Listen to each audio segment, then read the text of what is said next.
यो पावर र पैसो दुईटा प नहुने मान्छे हाम्रो देशमा प्याक प्याक पर्छन्। बस हामी त चौधरीको लड्की हौ। मलाई के भने भने मलाई 9-10 गोटा छोरा।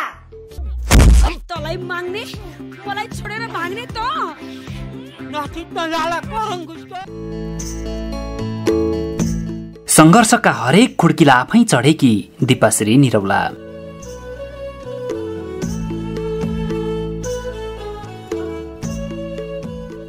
कुनै पनि बिरुवाले बिउबाट उम्रिन सजिलो हुँदैन। बिना संघर्ष उसले जमिनमा जरा टेक्न सक्दैन। बल्ल बल्ल जरा टेकी हाले पनि उसले आफ्नो अस्तित्व कायम राख्नका लागि बाहिरी वातावरणसँग साह्रै धेरै संघर्ष गर्नुपर्छ। कहिले घाम धेरै लाग्छ, कहिले पानी धेरै पर्छ, हावाहुरी चल्छ। यी यावत कुराहरू सहेपछि मात्रै उसले यो वातावरणमा आफ्नो अस्तित्व कायम राख्न सक्छ। प्रकाशका दुई भेद हुन्छन्, उज्यालो र अँध्यारो। जब कोही उज्यालोमा उभिन्छ उसलाई छर्लङ्ग देखिन्छ, दृश्यहरू स्पष्ट हुन्छन्, त्यहाँ सबैको दृष्टि पर्छ। तर अँध्यारोमा त आफ्नै छायाले पनि साथ छाड्छ। यो कथा उनका अँध्यारा दिनहरूको कथा हो, जति बेला उनलाई कसैले देख्दैनथे, चिन्दैनथे। जिन्दगीमा अभावको क्षेत्रफल निकै ठूलो थियो, दुःखको घनत्व बढी थियो। हो, यो उनको भोगको कथा हो, संघर्षको कथा हो। अनि कथा हो आकांक्षा, अठोट, दृढता र लगावको। कथाकी पात्र हुन् दीपाश्री निरौला। यो सामग्रीमा हामी दीपाश्री निरौलाको संघर्षको बेली विस्तार वर्णन गर्नेछौँ। दीपाश्रीले अभिनय गरेका सामग्रीहरू मध्येमा तपाईहरूलाई सबैभन्दा मनपर्ने सामग्री कुन हो? तल कमेन्ट बक्समा लेखिदिनु हुन विनम्र अनुरोध गर्दछौँ।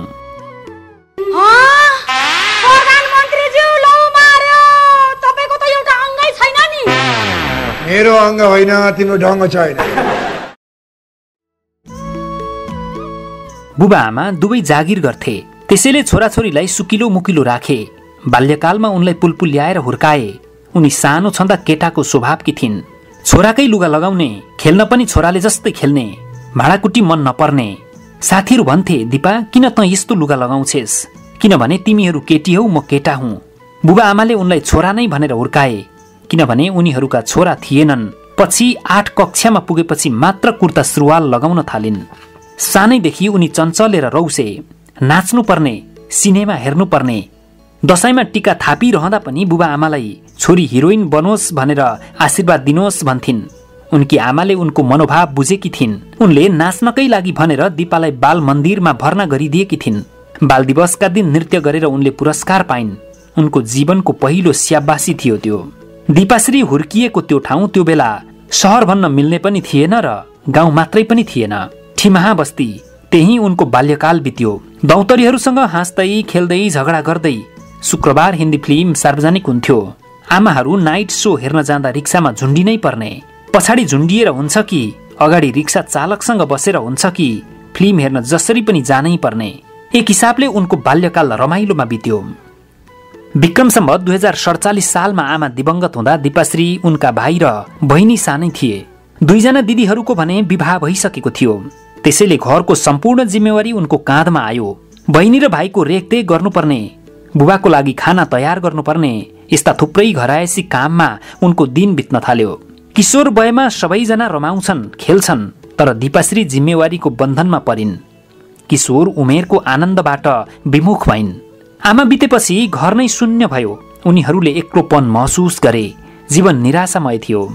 यो एक्लोपन र निराशाबाट मुक्त गर्नका लागि उनका काका र आफन्तहरूले उनलाई नाचगानमा प्रेरित गर्न थाले। उनीहरूको मनोदशा बुझेर आफन्तहरू भन्थे, दिपा नाच्दा कति खुसी हुन्छे, कति रमाइलो मान्छे। नाचगानमा लागेपछि दिपाको मन बहलिन्छ भनेर उनीहरूले मुकुन्द श्रेष्ठसँग भेट गराइदिए। मुकुन्द श्रेष्ठ त्यसबेला बनिदियोस् न भन्ने नाटक गर्दै थिए। नाटकमा उनी मुख्य चरित्रका लागि छनौट भएकी थिइन्। तर सोही बखत एउटा श्रृङ्खलाको प्रोजेक्ट आयो, अग्निपथ। त्यसका लागि काठमाडौँबाट सम्पूर्ण टिम विराटनगर आए। त्यहाँ उनीहरूलाई एउटा एकदमै मौलिक देखिने मैथिली बोल्न सक्ने किशोरी चाहिएको थियो। काठमाडौँबाट नै त्यस्तो चरित्रका लागि कलाकार ल्याउने तयारी हुँदै गर्दा दिपाले त्यो कुरा थाहा पाइन्। अनि मुकुन्द श्रेष्ठलाई भनिन्, म त्यो रोल गर्छु नि। त्यो पात्र बिन्दास केटी हुन्छे, ऊ लड्डु खाँदै निर्धक्क बोल्छे, आफ्नो गाउँको बखान गर्छे, यस्तो चरित्र थियो। मुकुन्द श्रेष्ठले उनको लागि मौका मिलाइदिए।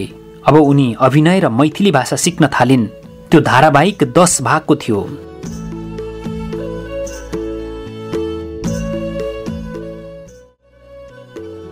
अग्निपथ सुटिङ हुँदासम्म उनको नाम दिपा निरौला मात्र थियो। जब काठमाडौँमा उक्त धारावाहिकको सम्पादन भइरहँदा सम्पादकले नै उनको नामको पछाडि श्री थपौं भनेछन् अनि उनको नाम दिपाबाट दिपाश्री भयो। अग्निपथ कहिले प्रसारण हुन्छ भनेर उनी एकदमै अधीर थिइन्। जब प्रसारण भयो घरभरि मान्छे, त्यसबेला उनीहरूको घरमा पनि टेलिभिजन ल्याइसकेको थियो। घरमा टिभी हेर्ने मान्छे खचाखच भए उनी फुरुङ्ग भएकी थिइन्। अग्निपथ प्रसारण भएपछि त उनको भुइँमा खुट्टै भएन। टोलमा विद्यालयमा सबैले उनलाई त्यही पात्रको नामले बोलाउन थाले। उनलाई सानैमा एउटा इच्छा थियो, बाटोमा हिँड्दा पनि सबैले चिनुन्। नामको कतिसम्म लोभ थियो भने नाच्नका लागि जहाँ पनि पुग्थिन्, कहिले धरान, कहिले इलाम, कहिले धनकुटा। एक दिन उनको नाममा काठमाडौँबाट पत्र आयो। पत्रमा अग्निपथबाट उनलाई नव अभिनेत्रीको पुरस्कार दिने उल्लेख थियो। त्यो अप्रत्याशित खबरले उनी फुर्किनुसम्म फुर्किन्। पत्र देखाउँदै टोल भरि दौडिन्। साथीहरूलाई देखाइन्, हेर मैले अवार्ड पाउने भएँ, म सम्मानित हुँदैछु। उनका मिल्ने साथीहरू थिए सङ्गीता र विनिता। उनीहरूलाई लिएर दौडिन्। त्यो उमङ्ग साट्न उनी कतिसम्म आतुर रहेछिन् भने दौडँदा दौडँदै उनले सिसाले खुट्टा काटेको पनि पत्तो पाइनन्। खुट्टाबाट रगत आइरहेको छ तर उनलाई मतलब नै थिएन। पुरस्कार थाप्न उनी आफ्ना जेठा भिनाजुका साथमा रात्रि बस चढेर काठमाडौँ पुगिन्। बसमा रातभर कल्पना गरिरहन् पुरस्कार थाप्दाको क्षण कस्तो हुँदो हो भनेर। बस गुडिरहँदा उनी आफ्नै सपनामा सयर गरिरहेकी थिइन्। पुरस्कार समारोहमा बेग्लै माहौल थियो। त्यहाँ उद्घोषकले अग्निपथबाट फलानोले अवार्ड पाउँदै हुनुहुन्छ भन्दा उनको छाती अरू चौडा भयो। सास रोकिएला जस्तो भयो। त्यसबेला उनले उठेर अरूसँगै जोडले ताली बजाइन्। काठमाडौँ पुगेर पुरस्कार थाप्न जाँदा उनलाई शान्ति मास्के, वसुन्धरा भुसालहरूले ढाडस दिए। त्यसले उनलाई अगाडि बढ्नका लागि थप ऊर्जा मिल्यो।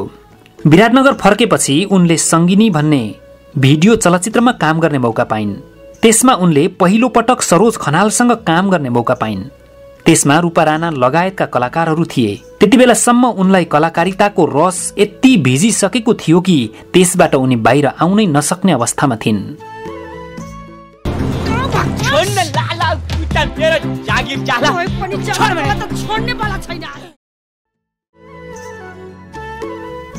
सुरुमा त उनलाई मदनदास श्रेष्ठले रेडियो नेपालमा प्रवेश गराएका थिए। त्यसअघि अग्निपथ धारावाहिकमा मदनदास श्रेष्ठ दिपाश्रीका बाबु बनेर अभिनय गरेका थिए। अग्निपथ विराटनगरमै बनेको धारावाहिक हो। त्यही हुँदा मदनदासले भनेका थिए, काठमाडौँ आएको बेला फोन गर है। विराटनगर छँदै उनले मदनदासलाई फोन गरिन्। मदनदास बुबा, म काठमाडौँ आउँदैछु, हजुरले सहयोग गर्नु ल। उनले बोलाएपछि दिपा रेडियोमा गइन्। नाटकमा बोल्नका लागि तालिम लिनुपर्ने रहेछ। बीबीसीले दिएको एउटा तालिम पनि लिन्। रेडियोमा कसरी बोल्ने, कति दूरीमा माइक्रोफोन राख्ने, आवाजकै माध्यमबाट कसरी आफ्नो भावहरू प्रस्तुत गर्ने इत्यादि ज्ञान भयो। द गेस्ट भन्ने एउटा रेडियो नाटक थियो। त्यसमा बाल कलाकारको भूमिका गरिन्। जबकि त्यसबेला उनी फिल्मी हिरोइन भइसकेकी थिइन्। जीविकोपार्जन गर्नका लागि एकपछि अर्को ढोकाहरू ढकढक्याउनु पर्ने अवस्था थियो। अथ कुनै काममा लागिसकेपछि त्यही भित्र अवसरहरू खुल्ला हुँदै जान्छन्। उनी बिस्तारै रेडियोको सङ्गतमा भिज्दै गइन्। पछि दिन प्रतिदिन भन्ने रेडियो नाटकमा काम पाइन्। त्यसपछि रामविलास धनियामा। खासमा हिरोइन बन्न काठमाडौँ आएपछिका दिनहरू उनका लागि सहज थिएनन्। जुन उत्साहका साथ उनले काठमाडौँमा पाइला टेकिन्, त्यहीबाट उनको कठिन समय सुरु भयो। सुरुमा उनी दिदीकोमा बसिन्। उनकी माइली दिदीको अनामनगरमा घर थियो, तर दिदी भने झापामा बस्थिन्। काठमाडौँको घरमा सासू ससुरा मात्र बस्थे। घरमा कति बेला आउने जाने उनको टुङ्गो नै हुँदैन थियो। त्यसैले उनलाई दिदीको घरमा बसिरहन असहज भयो। जति राम्रो भए पनि कुटुम्बको घर हो। केही समयको कडा सङ्घर्षपछि टेली चलचित्र र रेडियो नाटकबाट थोर बहुत पैसा आउन थालेपछि उनले काठमाडौँमा एउटा कोठा भाडामा लिएर बस्ने निधो गरिन्। उनकी एकजना रेणु नाम गरेकी आफन्त दिदी पनि काठमाडौँमा भाडामा बस्थिन्। ती रेणु दिदी भाडामा बस्ने गरेको घर नजिकै उनले पनि कोठा पाइन्। उनलाई ती रेणु दिदीले भनिन्, दिपा तिमीले कोठा लियौ, अब यसो गर, तिमीलाई स्टोभ, कराही र थाल बटुका म दिन्छु, केही गाह्रो भयो भने मलाई भन्नु। उनी भाडामा बस्न थालेको कोठा साँघुरो थियो। त्यही साँघुरो कोठामा पकाउने, सुत्ने सबै गर्नु पर्थ्यो। उनको जिन्दगी पनि त्यही साँघुरो कोठाबाटै सुरु भयो।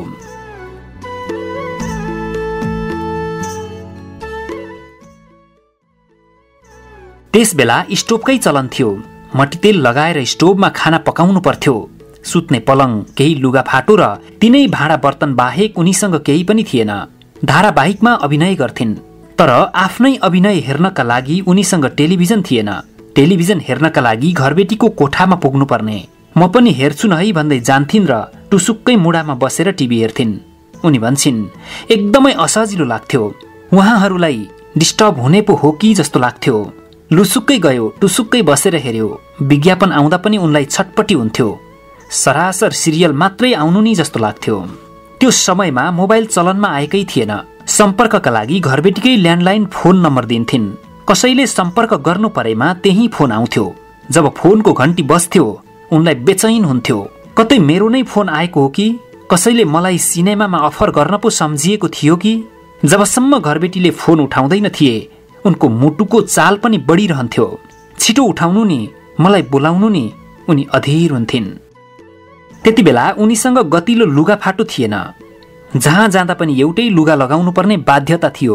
उनीसँग त्यति बेला नर्थ फेस लेखिएको एउटा ज्याकेट थियो, बाहिरी हिँडडुल गर्दा लगाउने। त्यो पनि सक्कली नर्थ फेस भने होइन। ज्याकेटको बाहिरी रातो र भित्री नीलो रङ थियो, दुवैतिर फर्काएर लगाउन मिल्ने। उनी भन्छन्, कहिले रातोपट्टि लगाउँथे, कहिले नीलोपट्टि। त्यो ज्याकेट लगाउँदा लगाउँदै मलाई मान्छेहरूले टाढैबाट चिन्ने भइसकेका थिए। सिनेमा एवं मनोरञ्जन क्षेत्रमा धेरै तडक भडक हुन्छ, तर त्यो चमक धमकको दुनियाँमा दिपाश्री अलग पात्र थिइन्। उनीसँग राम्ररी लगाउनका लागि लुगा नै थिएनन्। त्यही कारण उनी अक्सर कार्यक्रमहरूमा सहभागी हुँदिनथिन्। उनले लुगा नभएका कारण थुप्रै कार्यक्रमहरू छुटाएकी पनि छिन्।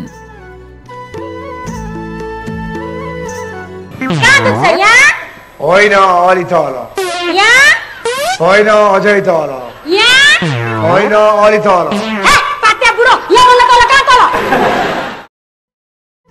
त्यति बेला विराटनगरका एकजना दाइले विशालनगरको 4 तले भवन माथि कपडा पसल राखेका थिए। एकजना दिदीको सिफारिसमा उनी त्यहाँ गइन्। भोलिपल्ट चलचित्रको छायाङ्कन तय भइसकेको थियो, तर अघिल्लो दिनसम्म पनि उनीसँग लुगा थिएनन्। ती दाइले लुगा त दिने भए, तर त्यहाँ आफ्नो लागि पालो पर्खिरहनु पर्ने। ग्राहक आइरहन्थे, एउटा ग्राहक जान पाएकै हुँदैन, अर्को थपिन्छ। ट्रायल रुममा जान्छ, फेरि अर्को लुगा खोज्छ। मलाई लाग्थ्यो यिनीहरू छिटो छिटो लुगा लिएर जानु नि। बिहान 11 बजे पुगेर पर्खिँदा पर्खिँदा बेलुका 5 बजे पनि पालो नआउने। पसलले दाइले सोध्थे, नानी के भोक लाग्यो? उनी भन्थिन्, होइन ठिकै छ दाइ, तर भोकले पेट बटारिएको हुन्थ्यो। दाइले समोसा र चिया मगाउँथे। उनको त्यस दिनको नास्ता खाजा जे भने पनि त्यही हुन्थ्यो। दिपाश्रीको कतिपटक भोकसँग खतरनाक लाप्पा परेको थियो त्यो थाहा छैन।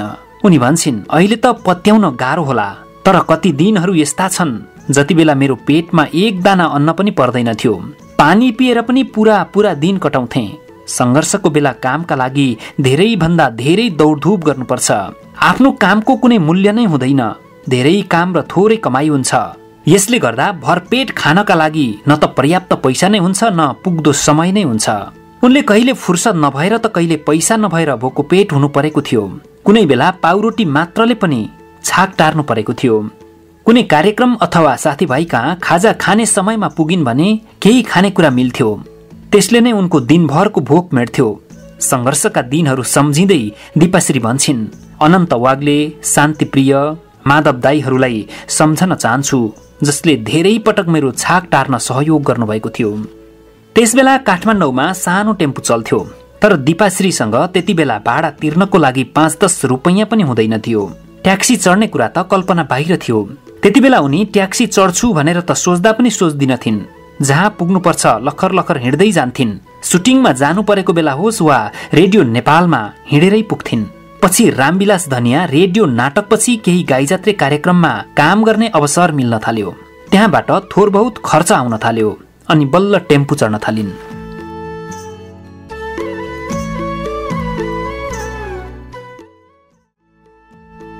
गोली सिसाको बोलको गीत एक समय बहुत चलेको थियो। त्यसबेला टिभी रेडियो सर्वत्र यो गीत बस्थ्यो। गीतमा राजेश हमालसँगै दिपाश्री निरौलाले नाचेकी छिन्। साथमा राजाराम पौडेल पनि छन्। उक्त गीत गाउँले चलचित्रको प्रमोसनल गीत पनि हो। चलचित्र गाउँलेका निर्देशक हुन् दीपक श्रेष्ठ। उनी धरानका हुन्, दिपाश्री विराटनगरकी। दिपा एकपटक नृत्य गर्नका लागि नारायण घाट गएकी थिइन्। दीपक श्रेष्ठ पनि त्यतै रहेछन्। उनले दीपक श्रेष्ठलाई दाई आज हाम्रो डान्स हुँदैछ हेर्न आउनुहोस् है भनिन्। नारायणी खोला छेउैमा दिपा र उनका साथीहरू नाचे।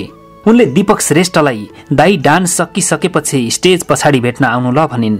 दीपक श्रेष्ठले उनको नृत्य हेरेर उत्साहित भावमा भने, दिपा तिमीले त बबाल डान्स गर्यौ, दामी गर्यौ।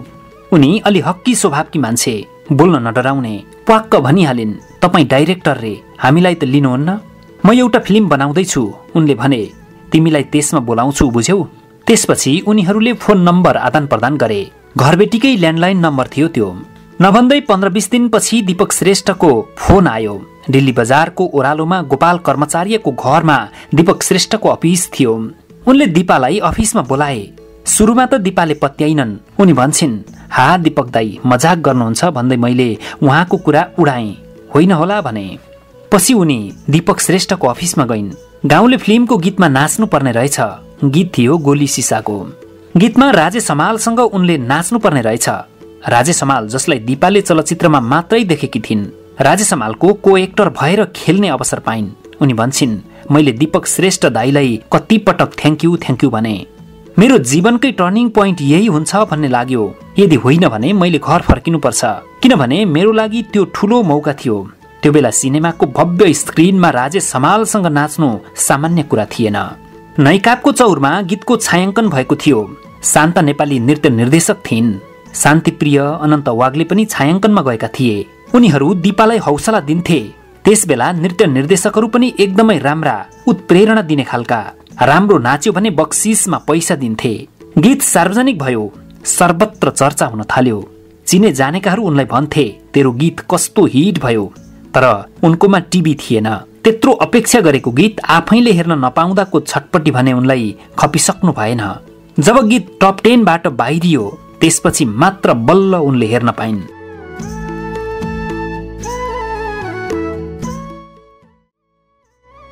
दीपकराज गिरीसँग उनको भेट त्यही सिलसिलामा भएको थियो। उनी पनि त्यसबेला सङ्घर्षकै क्रममा थिए। दिपाजी, एउटा धनियाको चरित्र निर्माण गरिरहेका छौं, त्यो तपाईले गरिदिनु न। एक दिन दीपकराज गिरीले दिपाश्री निरौलासँग प्रस्ताव राखे। त्यसबेला उनीहरूको खासै दोस्ती जमिसकेको थिएन, हाई हेल्लो मात्र थियो। दीपकराज गिरीलाई उनले पहिलो पटक रेडियो नेपालकै प्राङ्गणमा देखेकी थिइन्। उनी भर्खरै मात्र काठमाडौँ टेकेकी थिइन्। विराटनगरमा हुँदा नै उनको अग्निपथ टेली चलचित्र हिट भइसकेको थियो।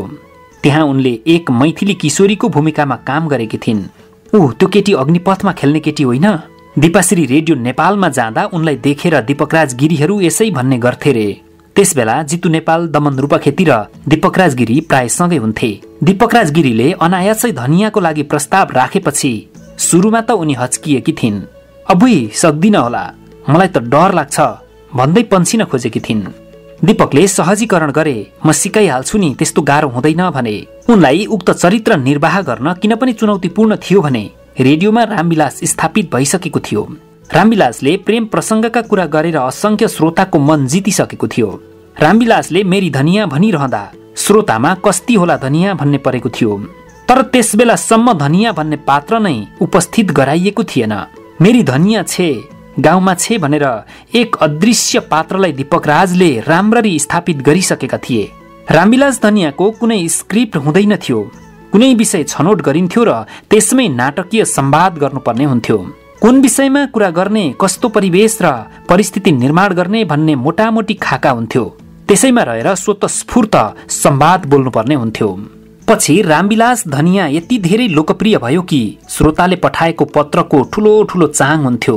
उनीहरू तिनै पत्रहरू मध्येबाट छानेर राम्रा राम्रा मुक्तकहरू प्रसारण गर्थे। रामविलास र धनिया मधेसी मूलका पात्र हुन्। उनीहरूको लवज र परिवेश मधेसकै हुने। प्रत्यक्ष देखभेट हुँदा त उनीहरूलाई धेरैले चिन्दैनथे, तर रेडियोका रामविलास र धनिया भने धेरैले चिन्थे। रेडियो नेपालमा धनिया बनेपछि उनले मासिक 300 रुपैयाँ पारिश्रमिक पाउन थालिन्। वासुदेव मुनालको बाल नाटकमा पनि उनले मौका पाइन्। उक्त कार्यक्रमबाट 200 रुपैयाँ पाउँथिन्। यसरी जम्मा गरेर उनले 500 रुपैयाँ पाउने भइन्। त्यो समयमा उनका लागि 500 रुपैयाँ चान्चुने कुरा थिएन, ठूलो पैसा थियो, त्यो पनि आफ्नै कलाबाट आर्जन गरेको। उनी भन्छन्, जुन दिन रेडियो नेपालको लेखापालले मलाई 500 रुपैयाँको नोट थमाइदिए, म आत्मगौरवले फुलिएँ। पैसा समातेर मैले मनमा नै भने, म काठमाडौँ किनिदिन्छु। उनलाई किन यस्तो लागेको थियो भने त्यो उनको सानो दुःखले आर्जेको सम्पत्ति थिएन। सामान्य परिवारबाट अनेक खण्डर खाँदै हुर्किएकी उनी अभावै अभावका रातहरू गुजारेकी थिइन्। भोको पेट, थकान र कष्टहरू खेपेकी थिइन्।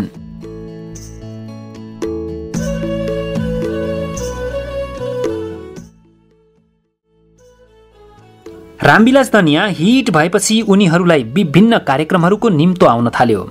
खास गरी गाई जात्रामा उनीहरूको प्रस्तुति समेटिन्थ्यो। त्यसबेला राष्ट्रिय सभागृहमा गाई जात्रा कार्यक्रम हुन्थ्यो। यसरी बिस्तारै उनको जीवनले गति लिन थाल्यो। त्यति बेलासम्म दीपकराज गिरीसँग उनको सहयात्रा सुरु भइसकेको थियो। उनीहरू एकसाथ रामविलास धनिया बनेर विभिन्न कार्यक्रमहरूमा पुग्थे। त्यससँगै छिमेकी, देवी, धारावाहिक तथा सिनेमाका काममा पनि उनीहरू व्यस्त हुन्थे। दीपकराज गिरीले एक दिन प्रस्ताव राखे, एउटा टेलिफिल्म बनाऊ। त्यसअघि नै उनीहरूले धेरै टेलिफिल्म बनाइसकेका थिए जो नेपाल टेलिभिजनबाट अस्वीकृत भए। उनी भन्छन्, अहिले पनि हामीले बनाएका ती टेलिफिल्महरू डब्बामै छन्। टेलिफिल्मको डमी बनाउने, लगेर टेलिभिजनमा बुझाउने कतिसम्म भयो भने दीपकराज गिरीलाई त धेरैले डमी डाइरेक्टर नै भन्न थालिसकेका थिए। तर उनीहरूले हरेस खाएनन्, किनभने उनीहरूसँग समय थियो, उमेर थियो, ऊर्जा र उत्साह थियो। जबकि हास्य कलाकारलाई नपत्याउने, खासै भाउ नै नदिने अवस्था थियो। हास्य कलाकारहरूको खास मूल्य नै थिएन।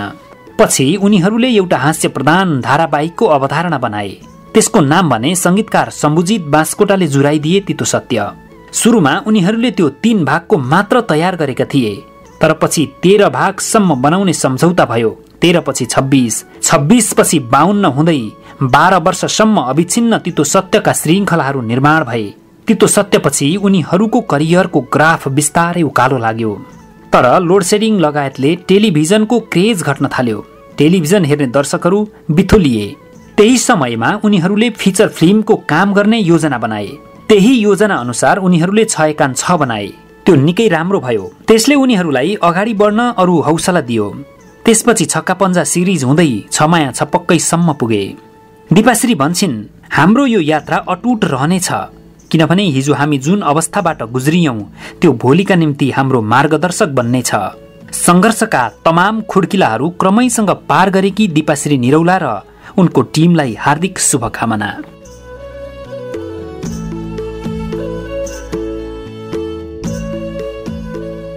दर्शकवृन्द, हामीले कलाकार तथा निर्देशक दिपाश्री निरौलाको जीवनको नाली बेली यहाँ बेलीविस्तार लगायौं। कलाकारितामा उनले गरेको संघर्ष, उनी कसरी कला क्षेत्रमा प्रवेश गरिन्, कसरी सफलताहरू हासिल गर्दै गइन्, उनी कहाँ कहाँ हन्डर खान पुगिन् आदि इत्यादि बेलीविस्तार वर्णन गर्यौं। तपाईहरूले यो भिडियो हेरिसक्नु भएको छ। यो भिडियो हेरिसकेपछि तपाईहरूलाई कस्तो लाग्यो आफ्नो स्वतन्त्र प्रतिक्रिया राखिदिनु हुनका लागि विनम्र अनुरोध गर्दछौं। तपाईहरूलाई दिपाश्री निरौलाले अभिनय गरेका चलचित्रहरू मध्येमा सबैभन्दा मनपर्ने चलचित्र कुन हो त्यो पनि तल कमेन्टमा अनिवार्य लेखिदिनु हुन विनम्र अनुरोध गर्दछौं। तपाईहरूलाई अर्को पनि हामी सूचना गर्छौं। हाम्रो अर्को पनि युट्युब च्यानल छ, फलैचा इन्फोटेनमेन्ट। त्यसमा हामीले विभिन्न मनोरञ्जनात्मक सामग्रीहरू प्रस्तुत गरेका छौं। त्यसको लिंक हामीले तल डिस्क्रिप्सन बक्समा राखेका छौं। उक्त लिंकमा गएर तपाईहरूले त्यहाँ भएका भिडियोहरू हेर्न सक्नुहुनेछ। यो भिडियोलाई अन्तिमसम्म हेरिदिनु भएकोमा तपाईहरूलाई धेरै धेरै धन्यवाद। हवस् त, नमस्कार।